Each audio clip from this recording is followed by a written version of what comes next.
প্ৰথমতে আপোনালোকক সুধি ল'ব বিচাৰিছোঁ CIDয়ে শ্যামকানু মহন্ত সিদ্ধাৰ্থ শৰ্মাক গ্ৰেপ্তাৰ কৰিলে আৰু এই খবৰটো শুনি আপোনালোকে কেনেকুৱা পালে কমেণ্ট কৰক অলৰেডি CIDয়ে শ্যামকানু মহন্ত সিদ্ধাৰ্থ শৰ্মাক গ্ৰেপ্তাৰ কৰিলে মই কিন্তু এই খবৰটো পাই বহুত ভাল পাইছোঁ আপোনালোকে কেনেকুৱা পাইছে তলত হাইপ বুলি লিখা আছে হাইপটো পিটিকি কমেণ্ট কৰিবলৈ আৰম্ভ কৰি দিয়ক তলত হাইপ লিখা আছে হাইপ কৰক হাইপ কৰি আপোনালোকে কমেণ্ট কৰক এই খবৰটো আপোনালোকে শুনি কেনেকুৱা পাইছে আপোনালোকে থাম্বনেল আৰু টাইটেল চাই ভিডিঅ'টো চাবলৈ আৰম্ভ কৰিছে গৰিমা বৌৱে সিদ্ধাৰ্থ শৰ্মা শ্যামকানু মহন্ত যি CIDয়ে গ্ৰেপ্তাৰ কৰিলে তো গ্ৰেপ্তাৰ কৰাৰ পাছতেই গৰিমা বৌৱে মুখ খুলিছে দুটামান কথা কৈছে এনে দুটামান কথা কৈছে আৰু সেই কথাকেইটা কি আপোনালোকে গম পাব মই আপোনালোকৰ আগত কৈ দিম ভিডিঅ'টো প্ৰথমবাৰ শেষলৈকে চাই থাকক শেষৰ ফালে মই কৈ দিমগে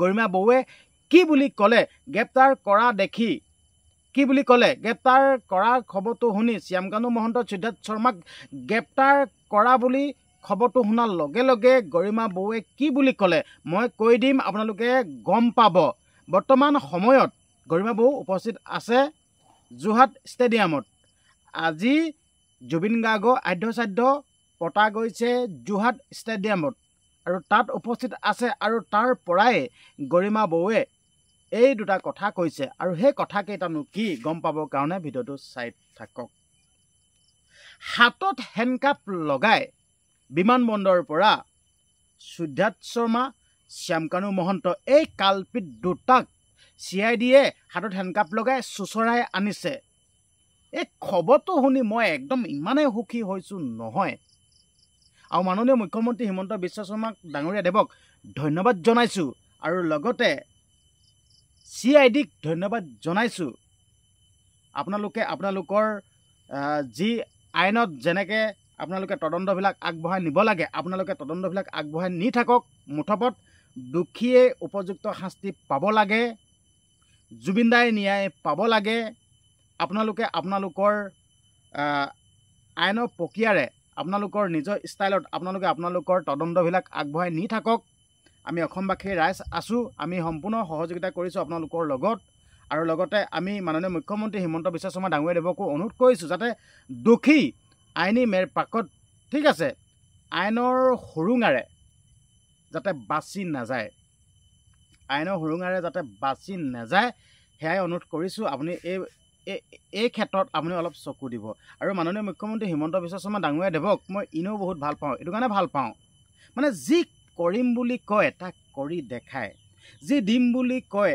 দি দেখায় যি কৰিম বুলি কয় নহয় আখৰে আখৰে পালন কৰে আৰু সেইটো ৰাইজক দেখুৱাই দিয়ে ঠিক তেনেদৰে জুবিন গাৰ্গৰ যোনটো মৃত্যুৰ যোনটো এই কাণ্ডটো কথাও কৈছে দুখীয়া শাস্তি পাব বুলি কৈছে ডাইৰেক্টলি কৈ দিছে দুখীয়া শাস্তি পাবই দুখী কেতিয়াও হাৰি নাযায় যদি দুখীক যদি শাস্তি দিব নোৱাৰোঁ মাননীয় মুখ্যমন্ত্ৰী হিমন্ত বিশ্ব শৰ্মা ডাঙৰীয়া দেৱে অলৰেডি কৈ দিছে 2024 চন দুটামান দিন আছে 2024 চনত আপোনালোকে মোক ভোট নিদিব চিন্তা কৰক কিমান এজন ভাল মানুহ হ'লে এনে দুটা কথা ক'ব পাৰে যেন মোক ভোট নালাগে মই যদি জুবিন গাৰ্গৰ অপৰাধীক যদি মই শাস্তি দিব নোৱাৰোঁ মোক ভোট নালাগে সেইটো কাৰণে মই ক'ব বিচাৰিছোঁ সঁচাকৈ আমাৰ হিমন্ত মামা কিন্তু বহুত ভাল আছে যি কৰিম বুলি কয় কৈ দেখায় মুঠপত এইটো ধন্যবাদ দিবই লাগিব আৰু আমি সকলোৱে কৈ আছোঁ জুবিন গাৰ্গৰ মৃত্যুটো এইটো কেতিয়াও এটা সহজ মৃত্যু নহয়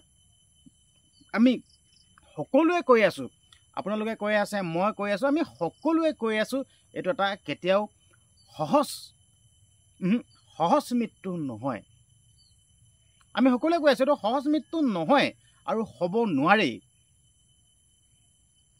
জুবিন দাই যেতিয়া সেই সাগৰৰ দ্বীপটোত সেই সাগৰত যেতিয়া সাঁতুৰি আছিল ভিডিঅ'বিলাক চুটি ভিডিঅ'বিলাক ওলাই আছিল আৰু সেই ভিডিঅ'খিনি দেখি ইমানে দুখ লাগিছে মানে ইমানে দুখ পালোঁ জুবিন দা ভাগৰি গৈছে জুবিন দা মানুহজন অসুস্থ এনেও মানুহজন অকণমান দুৰ্বল অৱস্থাত থাকে তো সেই মানুহজনক সাগৰৰ পানীত নমাই দিছে সাঁতুৰিবলৈ লগাইছে সিদ্ধাৰ্থ শৰ্মা শ্যামকানু মহন্ত ইহঁতি জানে যেন জুবিন দা অসুস্থ আৰু সেই অসুস্থ মানুহজনক সাগৰৰ পাৰত নমাই এনেকৈ সাঁতুৰিব দিয়াটো কিমান যুক্তিসংগত কিমান ভাল কথা আছিল সিহঁতে অলৰেডি ভালকৈ জানে।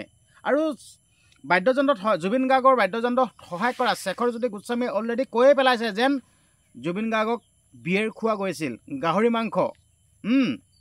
মানুহজনক মানে নিচা কৰি লৈ সাগৰৰ বুকুত সাগৰৰ দ্বীপত সাঁতুৰিব লগাই দিছে। মই ক'ব বিচাৰিছোঁ আপোনালোকক, এক হ'ল শিশু যি সৰু ল'ৰা ছোৱালী, সেই সৰু ল'ৰা ছোৱালীক জুই আৰু পানীলৈ কাষ চাপিব নিদিয়ে।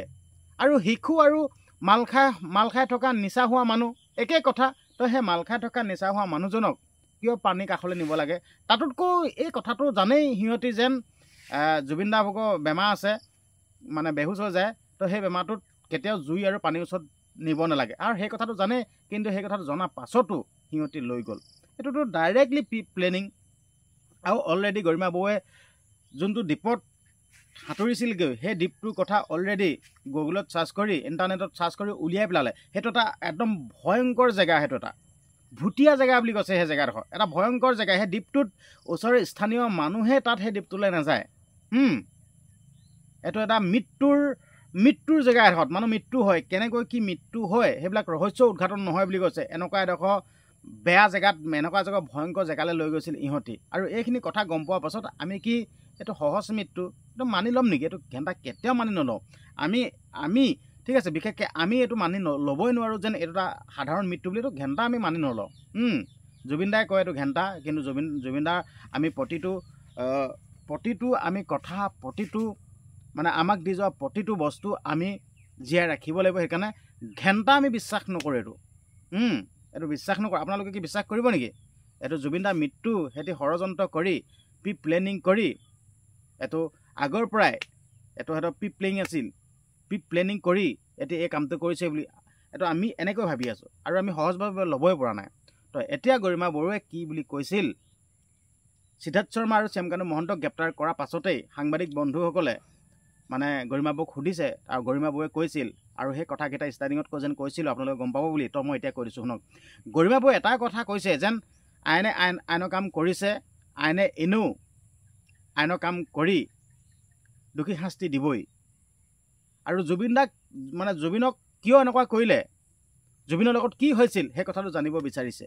তো সেনেকৈ সুন্দৰকৈ কৈ দিছে। তো গৰিমা বৌক মই ধন্যবাদ জনাইছোঁ। গৰিমা বৌক কি বুলি ক'ম আচলতে ভাষা বিচাৰি পোৱা নাই। এনে এগৰাকী মহিলা, এনে এগৰাকী নাৰী, যি নাৰীয়ে ইমান দুখৰ সময়টো ধৈৰ্য ধৰি আছে। এয়ে হ'ল ভগৱানৰ পত্নী গৰিমা বৌ। আচলতে কি বুলি ক'ম, গৰিমা বৌৱে ইমান ধৈৰ্য ধৰি আছে, নিজৰ মা দেউতাক শুশ্ৰূষা কৰিছে। ঠিক আছে, কোনোবা যোৱা মানুহে যদি তাত দুখ প্ৰকাশ কৰিছে, কান্দিছে, কৰিছে, সেই লোককো শুশ্ৰূষা কৰিছে। কেনে এগৰাকী নাৰী। এইগৰাকী নাৰীক আমি সকলোৱে মনত ৰাখিব লাগে। এইটোৱে ক'লোঁ যেন ইমান এগৰাকী সাহসী নাৰী। কিছুমানে বহুত কিবা কিবি ক'লে, কিন্তু গৰিমা বৰুৱাই সেই কথাখিনি ধৰি থকা নাই, মানে সেই কথাখিনি মতলব লোৱা নাই। কাৰণ কেলৈ ভগৱানৰ পত্নী হয়, ভগৱানৰ পত্নীয়ে এইবিলাক ধৰি নাথাকে। মই ক'লোঁ নাই, ভগৱানৰ পত্নী জুবিন দা আমাৰ সকলোৰে বাবে ভগৱান নাছিল, আৰু ভগৱানৰ পত্নী হয়। ভগৱানৰ পত্নীয়ে কেনেকৈ থাকিব লাগে, কেনেকৈ কি কৰিব লাগে সম্পূৰ্ণ জানে। তো আপোনালোকক খবৰটো দিলোঁ। আপোনালোকে হাইপ কৰক, আৰু হাইপ কৰি আপোনালোকৰ মনৰ মন্তব্যখিনি দিয়ক, ভিডিঅ'টো শ্বেয়াৰ কৰি দিয়ক। জুবিন দাই ন্যায় পাব লাগে, আৰু জুবিন দাই ন্যায় পাবৰ কাৰণে আমি এই খবৰটো সকলোকে বিয়পাই দিওঁ। এই খবৰটো সকলোৱে শুনক যেন শ্যামকানু মহন্ত, সিদ্ধাৰ্থ শৰ্মাক গ্ৰেপ্তাৰ কৰিলে। ধন্যবাদ।